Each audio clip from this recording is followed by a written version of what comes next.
Hello every one welcome back. So നമ്മൾ discuss ചെയ്യാൻ പോണത് കഴിഞ്ഞ വീഡിയോൻ്റെ ഒരു കണ്ടിന്യൂവേഷൻ ആയിട്ടുള്ള കുറച്ച് കാര്യങ്ങളോട് പറഞ്ഞു തീർത്തിട്ട് പോകാൻ വേണ്ടിയിട്ടാണ്.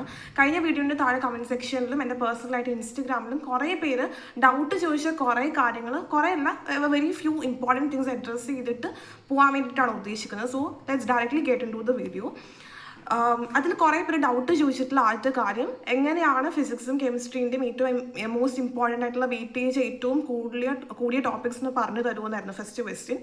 പിന്നെ രണ്ടാമത്തത്, എങ്ങനെയാണ് അത് ആ ക്വസ്റ്റ്യൻസിനെ അപ്രോച്ച് ചെയ്യുക, എങ്ങനെയാണ് പഠിക്കേണ്ടത്, ഇനിയുള്ള 4 മാസം എങ്ങനെയാണ് പഠിക്കേണ്ടത് എന്നുള്ളതായിരുന്നു രണ്ടാമത്തെ ചോദ്യം. സോ ഈ 2 കാര്യങ്ങളായിരിക്കും ഞാൻ ഏറ്റവും കൂടുതൽ മെയിനായിട്ട് അഡ്രസ്സ് ചെയ്യുക ഈ ഒരു വീഡിയോയിൽ. So let's directly get into the video, to the content. So ആദ്യത്തെ ക്വസ്റ്റ്യൻ, എന്താണ് വെയിറ്റേജ് ഏറ്റവും കൂടിയ ടോപ്പിക് എന്നുള്ളതായിരുന്നു. പക്ഷേ ഇപ്പം ഞാനൊക്കെയും എൻട്രൻസിന് വേണ്ടി പഠിക്കണ കാലത്ത് നമ്മളൊക്കെയും സാറുമാരോട് ചോദിച്ചിട്ടുള്ള, ഏറ്റവും എക്സ്പീരിയൻസ് ആയിട്ടുള്ള പാസ് ഔട്ട് ആയ സീനിയേഴ്സിനോടൊക്കെ ചോദിച്ചിട്ടുള്ള, അതായത് എൻട്രൻസ് ക്രാക്ക് ചെയ്ത സീനിയേഴ്സിനോട് ചോദിച്ചിട്ടുള്ള ഒരു ചോദ്യം തന്നെയാണിത്. സോ നിങ്ങൾക്കും ഈ ഒരു ഡൗട്ട് ഉണ്ടാവുക വളരെയധികം സ്വാഭാവികമായിട്ടുള്ളൊരു കാര്യം തന്നെയാണ്. പക്ഷേ എനിക്ക് എൻ്റെ ഒരു എക്സ്പീരിയൻസ് എന്ന് പറയാനുള്ള കാര്യം എന്താണെന്ന് വെച്ചിട്ടുണ്ടെങ്കിൽ, അങ്ങനെ നമുക്കൊരു വെയിറ്റേജ് വെച്ച് പ്രെഡിക്റ്റ് ചെയ്യാൻ പറ്റൂല എന്നുള്ളതാണ്. Very straight I am seeing. Like അങ്ങനെ നമ്മൾ മറ്റുള്ളവരോട് ചോദിച്ച് ഏറ്റവും കൂടുതൽ ഇമ്പോർട്ടൻ്റ് ആയിട്ടുള്ള വെയിറ്റേജ് കൂടിയ ടോപ്പിക് ഏതാണെന്ന് ചോദിച്ചാൽ അത് മാത്രം പഠിക്കൽ പോസിബിൾ അല്ല എൻട്രൻസിന്. സോ നമുക്ക് എന്താണ് ചെയ്യാൻ പറ്റുക, നമുക്കൊരു ധാരണ ഉണ്ടാവണം, നമുക്ക് തോന്നണം ഈ ഒരു ടോപ്പിക്ക് ഏറ്റവും ഇമ്പോർട്ടൻ്റ് ആണ്, ഈ ഒരു ടോപ്പിക്ക് ഇമ്പോർട്ടൻ്റ് അല്ല എന്നൊരു റിയലൈസേഷൻ നമുക്ക് വരണം. എൻട്രൻസ് നീറ്റ് എഴുതുന്നതിന് മുന്നേ നിങ്ങൾക്ക് ഈ ഒരു റിയലൈസേഷൻ വരണം. സോ ഈ ഒരു റിയലൈസേഷൻ ഏതൊക്കെയാണ് ഇമ്പോർട്ടൻ്റ് അല്ല എന്ന് നിങ്ങൾക്ക് വ്യക്തമായിട്ട് എങ്ങനെയാണ് തിരിച്ചറിയാൻ കഴിയുക എന്നാണ് ഞാൻ പറഞ്ഞു തരുന്നത്. അതൊരു കഴിഞ്ഞ വീഡിയോൻ്റെ കണ്ടിന്യൂവേഷൻ തന്നെയാണ്. സോ കഴിഞ്ഞ വീഡിയോയിൽ ഞാൻ പറഞ്ഞിട്ടുണ്ടായിരുന്നു, എല്ലാവരും ചാപ്റ്റർ വൈസ് PYQ ചെയ്തിട്ടുണ്ടാവണം എന്നുള്ളത്. അതായത് ഫിസിക്സ്, കെമിസ്ട്രി, ബയോളജി. ഇതിപ്പം ഫിസിക്സും കെമിസ്ട്രി മാത്രമാണ് എടുത്ത് എല്ലാവരും ചോദിച്ചിട്ടുള്ളത്. സോ ഫിസിക്സും കെമിസ്ട്രിക്കും എന്തായാലും എല്ലാവരും ചാപ്റ്റർ വൈസ് PYQ എടുത്ത് ചെയ്തിട്ടുണ്ടാവണം. അപ്പം നമുക്കൊരു ധാരണ ഉണ്ടാവും, ഈ ചാപ്റ്ററിൽ ഈ ഒരു പോർഷൻ ഏറ്റവും കൂടുതൽ ദ മോസ്റ്റ് റിപ്പീറ്റഡ് ക്വസ്റ്റ്യൻസ് ഇവിടെ എന്തൊക്കെയാണ് വന്നിരിക്കുന്നത് എന്ന വ്യക്തമായ ധാരണ നമുക്കുണ്ടാവും. ഇപ്പം ഈ ഒരു ചാപ്റ്റർ ഭയങ്കര അവർക്ക് ഓരോ സബ് ടോപ്പിക്ക് ഡിവൈഡ് ചെയ്തിട്ട് തന്നെ ക്വസ്റ്റ്യൻ തന്നിട്ടുള്ള പല ബുക്കുകളുണ്ടാവും. സോ ഇപ്പോഴും നിങ്ങളിത് വാങ്ങിച്ചിട്ടില്ല എന്നുണ്ടെങ്കിൽ ചാപ്റ്റർ വൈസ് PYQ വാങ്ങിക്കുക, അതിൻ്റെ ഒരു ബുക്ക് വാങ്ങിക്കുക, അല്ലെങ്കിൽ ഏതെങ്കിലും ഓൺലൈൻ സോഴ്സ് റെഫർ ചെയ്യൽ വളരെയധികം നിർബന്ധമാണ്. സോ ഇത് നിങ്ങൾ ചെയ്ത് വരുമ്പോൾ നിങ്ങൾക്കൊരു വ്യക്തമായിട്ടുള്ള ധാരണ ഉണ്ടാവും, ഈ ചാപ്റ്റർ ഭയങ്കര ഇമ്പോർട്ടൻ്റ് ആണ്, ഈ ചാപ്റ്ററിന് ഇത്രമാത്രം ക്വസ്റ്റ്യൻ ചോദിച്ചിട്ടുണ്ട്, ഈ ചാപ്റ്ററിൽ ഈ ഒരു ടോപ്പിക്ക് ഇത്രമാത്രം ക്വസ്റ്റ്യൻ ചോദിച്ചിട്ടുണ്ട് എന്നുള്ളൊരു വ്യക്തമായിട്ടുള്ള ധാരണ നിങ്ങൾക്ക് ഓരോരുത്തർക്കും വരും. So this is the thing that you have to do. So മറ്റുള്ളവരോട് ഇനി വെയിറ്റേജ് ചോദിക്കേണ്ട ആവശ്യമില്ല. അതായത് നിങ്ങൾ എന്നോട് ഞാനും ചോദിച്ചിട്ടുള്ള ഒരു ചോദ്യം തന്നെയാണ്. പക്ഷേ എൻ്റെ ഒരു എക്സ്പീരിയൻസ് നിന്ന് മനസ്സിലായത് എന്താണെന്ന് വെച്ചാൽ, PYQ ചെയ്യുമ്പോൾ automatically you will get to know which is the most important topic from each and every chapter.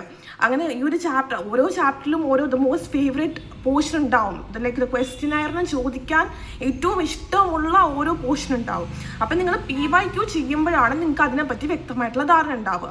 So എന്താണ് ഏറ്റവും ഇമ്പോർട്ടൻ്റ് ആയിട്ടുള്ള ടോപ്പിക് എന്നുള്ളതിൻ്റെ ഒരു ഉത്തരമാണ് നിങ്ങൾ എന്താണ് ചെയ്യേണ്ടത്, PYQ ചെയ്യുക. അപ്പം നിങ്ങൾക്ക് ഓരോ ചാപ്റ്ററിൻ്റെയും ഏറ്റവും ഇമ്പോർട്ടൻ്റ് ആയിട്ടുള്ള ടോപ്പിക്സ് എവിടേക്കാണ് നിങ്ങൾക്ക് വ്യക്തമായിട്ടുള്ള ധാരണ ഉണ്ടാവും. രണ്ടാമത്തെ ക്വസ്റ്റ്യൻ എന്തായിരുന്നു എന്ന് വെച്ചിട്ടുണ്ടെങ്കിൽ, എങ്ങനെയാണ് ഈ PYQ ഫിസിക്സും കെമിസ്ട്രിയും ചെയ്യേണ്ടത് എന്നുള്ളതാണ്. എങ്ങനെയാണ് ഇപ്പം തീരെയും ഫിസിക്സും കെമിസ്ട്രിയും ഭയങ്കര ടഫാണെന്ന് വിചാരിക്കുന്ന കുട്ടികൾ ചോദിക്കുന്ന ചോദ്യമായിരിക്കും പറ്റും. പക്ഷെ എങ്ങനെയാണ് ഇത് പഠിക്കേണ്ടത്, ഇനി എങ്ങനെയാണ് ഈ 4 മാസം ഫിസിക്സും കെമിസ്ട്രിയും പഠിക്കേണ്ടത് എന്നുള്ളത്.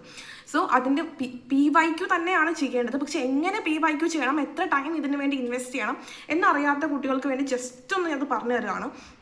അതായത് ഇപ്പം I was not that very strong in physics and chemistry.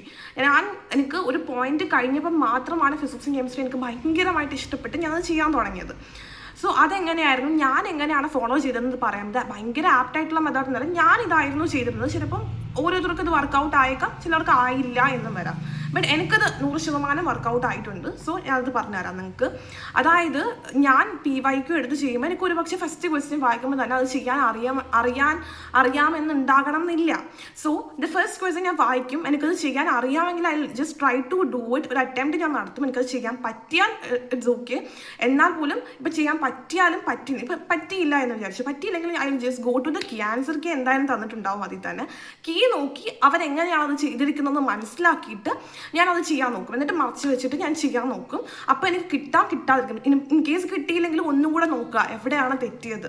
അപ്പം നമുക്കൊരു പൂർണ്ണമായിട്ടുള്ള 2 തവണ നമ്മൾ നോക്കുമ്പോൾ നമുക്ക് ഈവൻ ഒട്ടും അറിയാത്തൊരു ക്വസ്റ്റ്യൻ ആണെങ്കിൽ പോലും 2 വട്ടം നമ്മൾ ആ ക്വസ്റ്റ്യൻ നോക്കുമ്പോഴേക്കും ആൻസർ കീ നോക്കുമ്പോൾ നമുക്കതൊരു വ്യക്തമായിട്ടുള്ള ധാരണ ഉണ്ടാവും എങ്ങനെയാണ് അവരത് ചെയ്തിരിക്കുന്നത് എന്നുള്ളത്.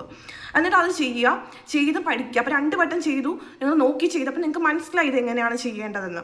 എന്നിട്ട് 3ാമത്തെ വട്ടം ഒന്നും കൂടി നിങ്ങൾ ഒറ്റയ്ക്ക് അത് ചെയ്ത് നോക്കുക. അപ്പം നിങ്ങൾക്ക് എന്തായാലും കിട്ടും. ഞാനത് 4ാമത്തെ വട്ടം ഒന്നും കൂടി ഒറ്റയ്ക്ക് ചെയ്ത് നോക്കുമായിരുന്നു. അതായത് 4 തവണ ദ സെയിം ക്വസ്റ്റ്യൻ ഞാൻ ചെയ്യുമായിരുന്നു.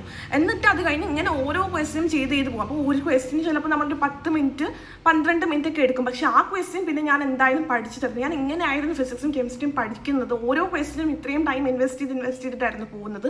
ഞാൻ പിന്നെ PYക്കും വളരെ കുറച്ച് എമൗണ്ട് ഉണ്ടാവുള്ളൂ. ലാസ്റ്റ് 10 years ആണ് നമ്മൾ ചെയ്യുന്നത്. സോ ഈ ഒരു ഇത്രയും ടൈം ഇൻവെസ്റ്റ് ചെയ്യലും ഒരിക്കലും ഒരു വേസ്റ്റ് ആയിരുന്നില്ല എനിക്ക്.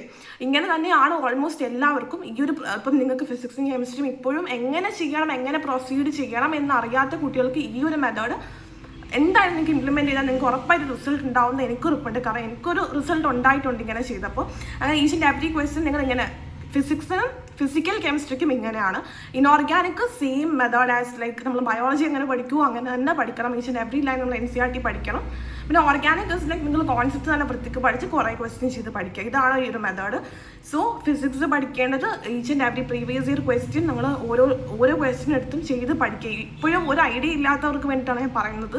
എന്തായാലും ഐഡിയ ഉള്ളവരും ഐഡിയ ഇല്ലാത്തവരും മോക്ക് ടെസ്റ്റിന് ഏത് റേഞ്ച് മാർക്ക് ഉള്ളവരും ഇല്ലാത്തവരും ഏത് റേഞ്ചിൽ നിൽക്കുന്ന ആൾക്കാരും എന്താണ് ചെയ്യുന്നത്, PYQ ചെയ്യാതെ നിങ്ങൾ നീറ്റ് എഴുതരുത്. This is a last reminder. So ഇനി നിങ്ങൾക്ക് കറക്റ്റ് 4 months ഉണ്ട്. Wish you all the very best. എല്ലാവർക്കും നിങ്ങൾ ആഗ്രഹിക്കുന്ന റിസൾട്ട് ഉണ്ടാവട്ടെ എന്ന് ഞാൻ പിന്നെയും ആത്മാർത്ഥമായിട്ട് ആഗ്രഹിക്കുകയാണ്. Wishing you again all the best. Thank you.